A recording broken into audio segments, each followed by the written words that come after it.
क्या आप एक एस्पायरिंग एक्टर हैं, मुंबई आना चाहते हैं या कंफ्यूज हैं कि ये एक्टिंग इंडस्ट्री आपके लिए है या नहीं? 10 बहुत ही इंपॉर्टेंट पॉइंट आपको बताने वाला हूँ। 10 इंपॉर्टेंट पॉइंट्स नोट डाउन कर लीजिए, लिख लीजिए। अगर आप इसमें पास हो जाते हैं, ये 10 पॉइंट्स आपके अंदर हैं और 10 में से अगर 8 पॉइंट भी आपके अंदर हैं तो आप इस इंडस्ट्री में आने के लायक हैं। अगर इन 10 में से 2 या 3 पॉइंट्स ही सिर्फ मिलते हैं, बाकी के नहीं मिलते हैं, तो फिर थोड़ा सा मुश्किल है। फिर आप आने से पहले 100 बार सोचिए और अपने आप को इन पॉइंट्स के अकॉर्डिंग एडजस्ट करिए, फिर मुंबई आइए। चलिए वीडियो स्टार्ट करते हैं, बहुत इंटरेस्टिंग वीडियो है। जो मेरा सबसे पहला पॉइंट है वो ये कि are you good enough in story telling and expressing your emotions? क्या आप एक अच्छे स्टोरी टेलर हैं? मतलब क्या आपने कभी ऐसा एक्सपीरियंस किया है कि आप लोगों को अच्छी कहानियाँ सुना पाते हैं, लोगों को कोई भी सिचुएशन जो आपकी लाइफ में हुई है उसको अच्छे से एक्सप्रेस करके बता पाते हैं? क्या ऐसा कभी आपके साथ हुआ है कि आपने कभी फिल्म मेकिंग करने की कोशिश की हो और आपसे कुछ अच्छा बन गया हो? क्या आपने पेंटिंग के ज़रिए कुछ किसी को बना के दिखाया हो? क्या आपने गाने के ज़रिए किसी को कुछ समझाने की कोशिश की हो? या अगर आप कहीं जॉब करते हैं तो क्या आप जब टीम की ब्रीफिंग लेते हैं तो उस वक्त टीम आपसे सेटिस्फाइड होती है, खुश होती है? जो भी कहानियों के ज़रिए या जो भी आप सेल्स प्रेजेंटेशन करते हैं, आप अपने काम को अच्छे से लोगों तक पहुंचा पाते हैं, अच्छे टारगेट्स दे पाते हैं और लोग आपसे जुड़ पाते हैं, आपकी टीम आपसे खुश होती है। इनडायरेक्टली ये सब स्टोरी टेलिंग का एक पार्ट है। तो अगर आप एक अच्छे स्टोरी टेलर हैं तो डेफिनेटली ये इंडस्ट्री आपके लिए है। स्टोरी टेलिंग में ही मेरा जो दूसरा सबसे इंपॉर्टेंट पार्ट है वो ये कि क्या आप अपनी फीलिंग्स और इमोशंस को लोगों के सामने रख पाते हैं, अच्छे से एक्सप्रेस कर पाते हैं? जो कुछ भी आपके मन में चल रहा है क्या वो आप लोगों को बता पाते हैं? ये कोई हार्ड एंड फास्ट रूल नहीं है कि अगर आप नहीं कर पाते तो आप एक्टर नहीं बन सकते, क्योंकि कई बार मैंने ऐसा देखा है कि बहुत सारे ऐसे शाय और कंजर्वेटिव लोग भी बहुत अच्छे एक्टर बनते हैं।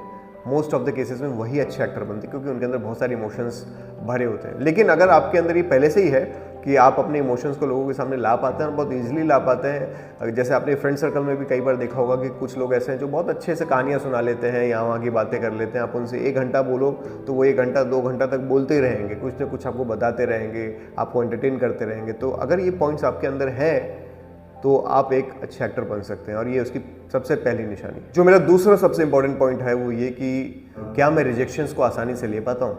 आप अपनी लाइफ में क्या आप रिजेक्शंस को हैंडल कर पाते हैं? क्योंकि हर किसी का टेम्परामेंट अलग अलग होता है, हर किसी का बेसिक नेचर अलग अलग होता है। तो अगर आपके अंदर ऐसा है कि आपसे रिजेक्शंस हैंडल नहीं होते, आपको अपनी लाइफ में बहुत ज़्यादा चैलेंजेस लेने की आदत नहीं है। कई बार ऐसा होता है ना कि किसी किसी को बहुत सिंपल लाइफ पसंद है, बस जाना आना, काम करना, घर बैठना, घूमना फिरना, फैमिली के साथ टाइम स्पेंड करना।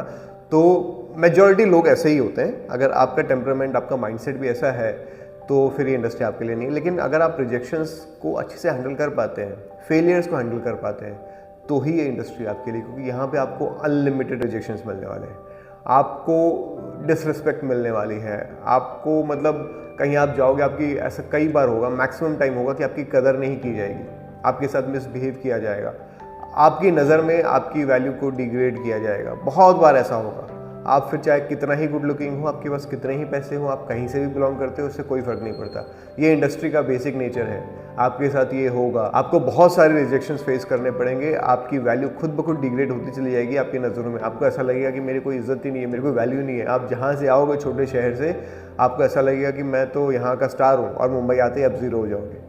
ये सबके साथ होता है। तो अगर आपका एक बेसिक नेचर है कि मैं रिजेक्शंस को हैंडल कर सकता हूँ और मैं मेंटली प्रिपेयर्ड हूँ कि अगले 1 साल 2 साल 3 साल तक मुझे जितने भी रिजेक्शंस मिले मैं खड़ा रहूँगा, मैं डरूंगा नहीं, मैं आगे बढ़ूंगा और खूब मेहनत करूंगा, तो ही ये इंडस्ट्री आपके लिए है। जो मेरा तीसरा सबसे इंपॉर्टेंट पॉइंट है वो ये कि क्या मैं लगातार सीखने की हिम्मत रखता हूँ और अपने आप को ग्रो करने की मेरी आदत है? अगर आपके अंदर ये बात है तो आप एक्टर बन सकते हैं। मतलब यहाँ पे कभी कोई आपका एक पैरामीटर सेट नहीं होगा कि मैंने इतना सीख लिया तो अब मुझे सीखने की ज़रूरत नहीं है। ये दुनिया इतनी बड़ी है, एक्टिंग की जो जर्नी है वो इतनी बड़ी है, आपकी पूरी ज़िंदगी ख़त्म हो जाएगी लेकिन आपके जो सीखने का प्रोसेस है वो ख़त्म नहीं होगा। आप जितना बेहतर इंसान बनेंगे उतने अच्छे एक्टर बनेंगे, और जितने अच्छे एक्टर बनेंगे उतने अच्छे इंसान बनेंगे। लाइफ में बहुत कुछ है सीखने के लिए, बहुत सारी अनगिनत सिचुएशंस है, बहुत सारे एग्जाम। जैसे जैसे आप अपनी ज़िंदगी में आगे बढ़ेंगे ना, ऐसे इतने सारे अनगिनत एग्जाम्पल्स आपकी लाइफ में, ऐसे सिचुएशंस आएंगी जिनसे आप सीखोगे। खुद का भी एक्सपीरियंस, सामने वालों को देख के एक्सपीरियंस, और दुनिया भर में जो कुछ भी हो रहा है हर जगह से आप कुछ ना कुछ सीखोगे। लोगों को परफॉर्म करते हुए देखोगे, वहाँ से सीखोगे।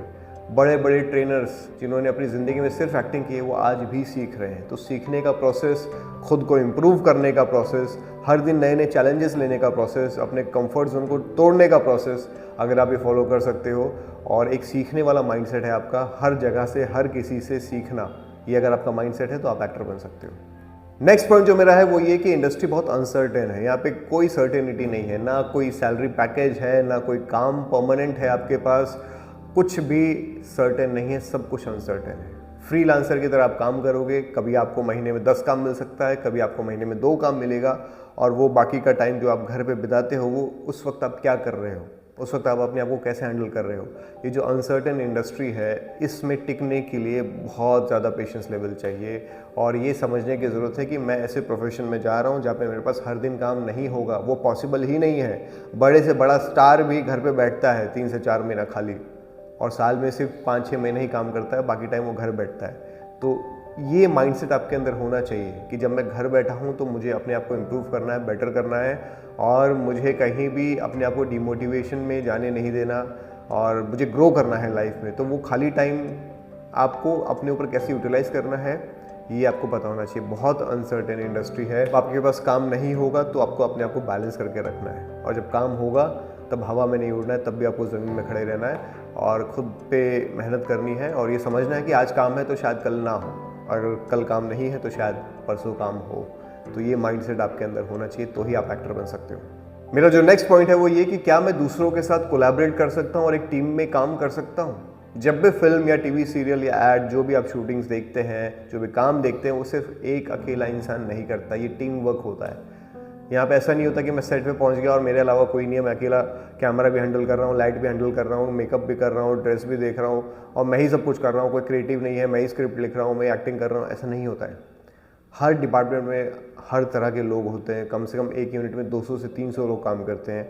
वो 300 लोग आपको अच्छा दिखा रहे हैं स्क्रीन पे, आपके लिए काम कर रहे हैं, और उन 300 लोगों का माइंडसेट वहाँ पे लगा हुआ है। 300 लोग अपना अपना दिमाग लगा के वहाँ पे काम कर रहे हैं। तो अगर आप सोचते हैं कि मैं एक्टर हूँ और सिर्फ मैं जो बोलूँगा वो होगा, ऐसा नहीं होता है। जब आप सेट पे जाते हो तो डायरेक्टर, प्रोड्यूसर, क्रिएटिव से लेकर के मेकअप से लेकर के जितने भी लोग काम कर रहे हैं, सबका दिमाग उस पर लग रहा है, और सबका एक ही गोल है, एक ही इंटेंशन है कि उस कैरेक्टर को अच्छा दिखाना है, उस प्रोजेक्ट को अच्छा बनाना है। तो अगर आप टीम वर्क में काम कर सकते हो, सबके साथ मिलजुल के एक साथ एक पेज पे खड़े रहने की आपके अंदर पेशेंस और ये कैपेबिलिटी है, तो ही ये इंडस्ट्री है आपके लिए। अगर आप सिर्फ सिंगल प्लेयर हो कि नहीं मैं अपना काम करूँ और निकल जाऊँ, तो ये शायद इंडस्ट्री आपके लिए नहीं है, तो आप एक्टर नहीं बन सकते। लॉन्ग टर्म में अच्छा काम आप नहीं कर पाओगे। अगर आप टीम के साथ चल सकते हो, टीम के साथ कदम से कदम मिला के आगे बढ़ सकते हो और सबके माइंडसेट के साथ चल सकते हो, तो ही आप एक्टर बनने की सोचिए। जो मेरा नेक्स्ट पॉइंट है वो ये कि क्या आप टाइम इन्वेस्ट कर सकते हो अपने स्किल्स को डेवलप करने में, अपने टैलेंट को बिल्डअप करने में। क्या टाइम इन्वेस्ट कर सकते हो? ये कोई 2 दिन, 3 दिन, 1 महीना, 2 महीना, 5 महीने का काम नहीं है। इट टेक्स ईयर्स, लंबा प्रोसेस है। जब आप 10th पास करते हो उसमें 10 साल लगाते हो, लेकिन आप एक्टर बनने के लिए आते हो तो